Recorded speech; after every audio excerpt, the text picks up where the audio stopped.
Recently, I had a stall at my local craft fair, and on it I was selling all sorts of work that I'd made, including chopping boards and charcuterie boards. I made a whole range of different ones. I made some quite large ones with big loopy handles, a bit like the one I'm going to show you today. I did square ones and rectangular ones. I did really thick ones with live edges, small ones that you might use to chop the lemon for your gin and tonic. And whilst I was there, a lady came up and she was looking at my boards. She said, "Oh, they're all very nice." And I thought, oh, it was nice of her to say. But they're not very difficult to make, really, are they? Now, thankfully, my friend held me back, but later on I thought, well, actually, I should be pleased with that because I've made something that looks easy to make. And often when you watch professionals doing something, it doesn't matter what it is, if they're doing it really well, it does sometimes look to us very easy. So maybe I should be pleased. Anyway, I'm going to show you how I make one of these boards. But before I get started, let's just talk about why we use different woods.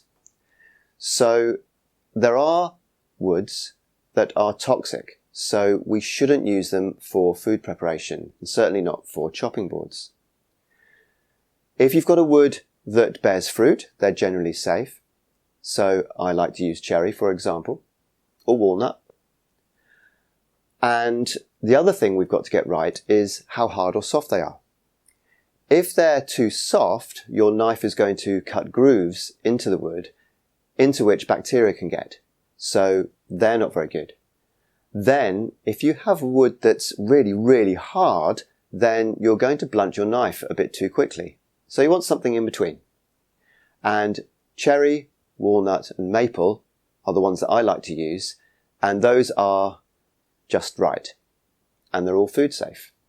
You've got cherry with a lovely red hue. You've got the very dark brown walnut, which I love, but is unfortunately very expensive over here in the UK. And then we've got maple, which is a very light colour, perfect for putting stripes in between walnut, for example, so you can get some nice patterns. So today I'll show you how I make one of these. Oh, and if that lady watches it, maybe she'll see that it's actually a bit more involved than you think, just to make a flat board.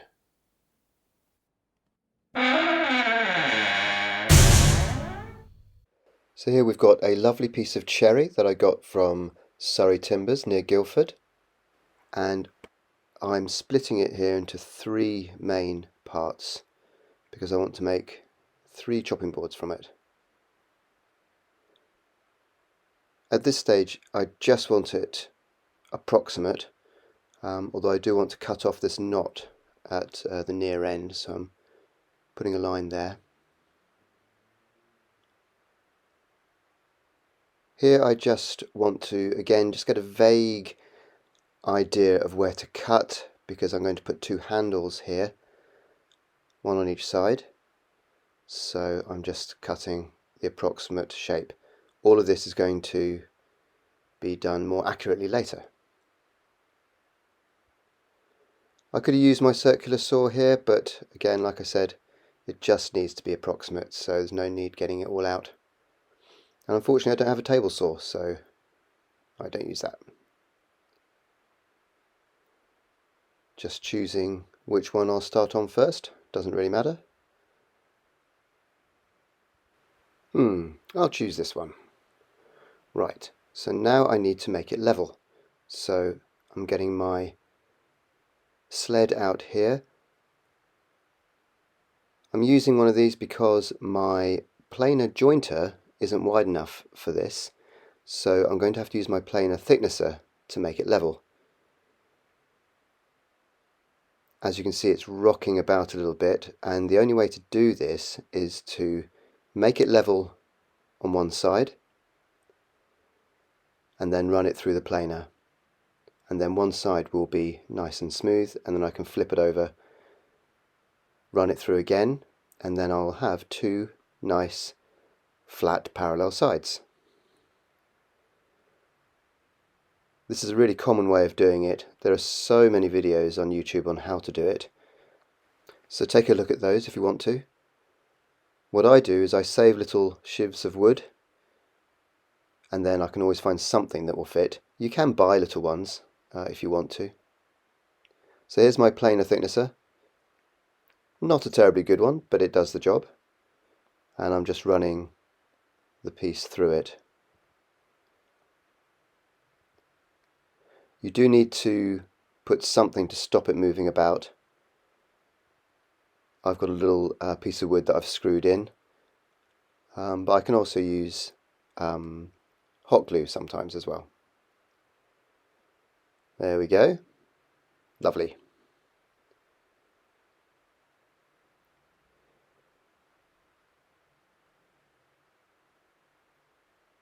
So I just have to take that out, that little stopper, just stop it moving about. And hopefully here we should see that it is actually nice and flat on that side. Which it is, fortunately. So now I can just run it through the planer again. I flip it over, run it through the planer again, just marking some pencil marks at the top so I can check that I've got all of the areas and that it's completely flat. This little knob on the top moves the planer down about 1 millimeter for every quarter turn. So what I'm doing here is now just getting a nice straight edge. Now, as I said, I don't have a table saw, but I do have a bandsaw. So I'm going to make it as straight as I can,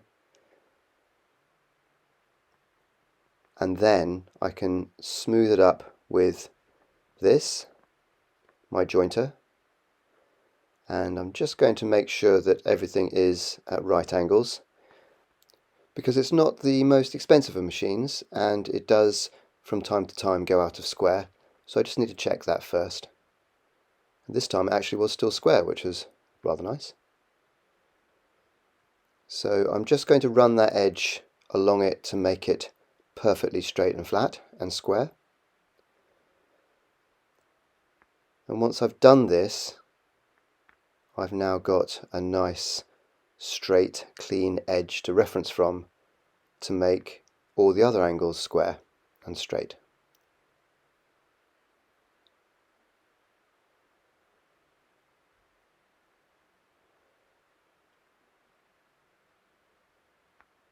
So as I said before, I didn't actually make this cut particularly accurate, but now I can, because I can reference that straight edge at the bottom and cut it properly. I'm also just making sure that the line across the top is straight, although actually when I run it through my bandsaw again I will run it along a fence from my straight edge, so I don't really need to mark it.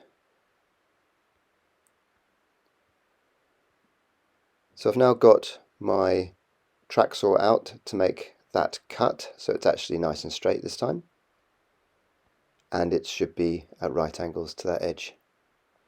A little bit of burning on the edge there, which is a bit annoying. And here's that edge that I marked out a minute ago. So I'm running this along a nice straight edge, although I did make a bit of a mess of it at the very end. A slight wobble, so I will still clean this up on the planer. There we go, yep. So now I'm going to run it along the long edge that I've just cut. So we're back to the jointer and give that a good old clean, nice and straight. And so now I've got two parallel edges and a right angle for the end, and I can begin working on the handle. I prefer to do this freehand. I could create a template and I'm sure it would be much quicker and easier, and I could then repeat the shapes every time, but I want my work to be unique and for people to feel that they've got something that's been handmade and I much prefer working this way. It's slower, of course, but I can sort of play around with the shapes, work my way around the wood, perhaps avoid a knot if I have to, that sort of thing. And each one will hopefully then have its own sort of feel and its own character. So I much prefer working this way.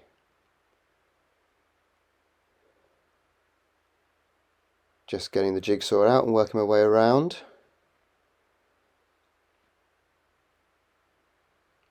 My bandsaw isn't really big enough for this, I wouldn't be able to turn it, so this is really the best way for me to do it.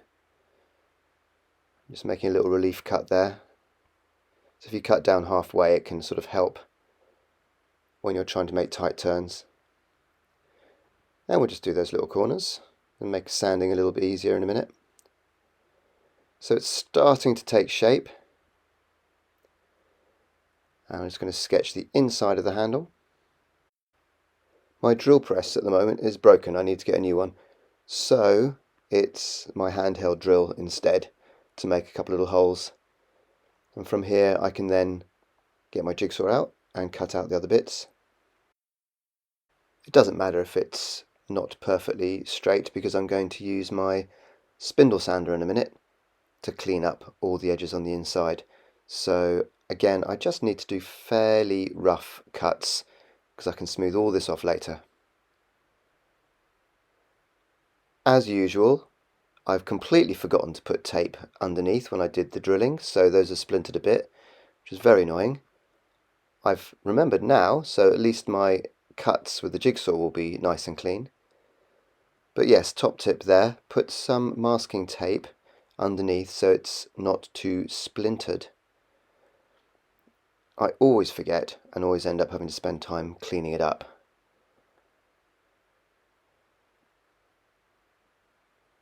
By the time I put a curve on it with the router later, we won't be able to see it, thankfully. But it is annoying that I keep forgetting. There we go, we should have a nice clean edge, except for that little bit that had splintered off earlier. So, onto my sander, my disc sander. I'm very proud of this, I actually made it myself from an old grinder, and it works brilliantly. So we can quickly get rid of the rough edges. Nice and smooth. You can't get all of them, but we'll use the spindle sander in a second to do that. Here we go. I thought I'd include the bit on how you change the spindle for anyone who's interested. There we go. So now we can start cleaning it up. Always make sure whenever you're doing something like this that you are going towards the direction of the sander, so it doesn't suddenly grab the wood and pull it towards you. The same goes for other blades. The blades always should come towards you, or towards the direction of the wood rather, so that it doesn't grab it and take it away from you. Right, out comes the router, so I can give the edges a little curve. I decided there that it was too small a curve, so I got a bigger one. So when you're going around the outside, you want to go anti-clockwise, so that the blade is cutting into the wood, you're pulling it towards you rather than it grabbing it and trying to drag it away from you. And then when you do the inside of something, so I'm going to do the inside of the handle here, you go clockwise. The same on the other side. I'm going around anti-clockwise. There's a slight mark on the edge there. The router bit, I think, was not quite the right height and there's a little edge, but that will sand out really easily later. There you can see the edge there, but it sands out almost immediately, so it doesn't matter. So a quick sanding at 80 grit to start with. And I'm going to work my way through the grits, over the handle, flip it over, The edges are a bit too difficult to do with the sander, so I like to do it by hand. It's a bit of a pain, it does take a while, but you get a much nicer finish. At least I think so. And you can have a good inspection as you're looking around to make sure everything looks right. I've finished sanding and now I'm going to raise the grain. To do this, I spray it with water, and that makes all the little wood fibres raise up and actually makes it feel a little bit rough again once it's dried. The reason you do this is that you don't want your clients to wash it for the first time and it suddenly go from being lovely and super smooth to being all rough again. So if you raise the grain, let it dry, and then sand it back again to the smoothest grit, it won't happen again. So it will remain nice and smooth forever. So I'm just knocking off those little bits of fibres now with some smooth sandpaper. And now I'm using a tack cloth, which is, as the name suggests, a slightly tacky cloth. And this gets rid of any little bits of wood dust on it in order to prepare it to put on the wax. And here we have one of my own homemade waxes. So this is a mixture of tung oil and beeswax. Give it a good coating and leave it for a while just to soak in, and then come back to it and polish off the rest of it. So you give it a good polishing, gets rid of anything that's left over, any sort of stickiness from when you put on the wax in the first place. So you just make it look lovely, and you will then end up with this nice finished piece of work. So, thanks for watching. I hope you found it useful and interesting, and maybe I'll see you on the next one. Bye.